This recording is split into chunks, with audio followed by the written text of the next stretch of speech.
এইখানে যে ডিমগুলো আছে এই ডিমগুলো থেকে কোনটা বাচ্চা হওয়ার সম্ভাবনা হয়? আচ্ছা, আমরা ইনকিউবেটরে আসলে এই টাইপের ডিমগুলা বেশি দেই। যেমন এই যে দুইটা, এই যে আমার বাম হাতে দুটো ডিম আছে, ডান হাতে দুইটা ডিম আছে। এই যে এই পাশে যে দুইটা ডিম আছে, এই ডিম দুইটা একেবারে সুন্দর। হ্যাঁ, যার কারণ হচ্ছে যে এখানে ক্যালসিয়াম, পর্যাপ্ত পরিমাণে এই পাখিতে ক্যালসিয়াম আছে, এই জন্য ডিমগুলো ভালো আছে। আর এগুলোও ভালো আছে, এগুলো থেকে বাচ্চা বের হবে, তবে একটু দুর্বল হওয়ার সম্ভাবনা থাকে। এই জন্য আমরা এগুলাতে ক্যালসিয়াম কম থাকে, যার ফলে এই ডিমগুলো আমরা দেই না, এই টাইপের ডিমগুলা বেশি দিয়ে থাকি। আর তারপরেও এদিকে আবার এই যে যে টাইপের ডিমগুলো একেবারে গোল, কিছু ডিম আমার এখানে কিছু ডিমের সাইজ আছে একেবারে গোল। হ্যাঁ, এই যে একেবারে গোল যেই ডিমটা, ওই ডিমটাও আমরা অ্যাভয়েড করি, এটা দেই না। যার এটাতে অনেক ক্ষেত্রে দেখা যায় এটাতে বাচ্চা হয় না এই ডিম থেকে।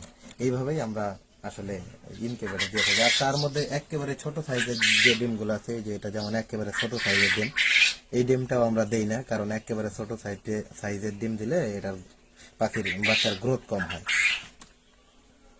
Thank you.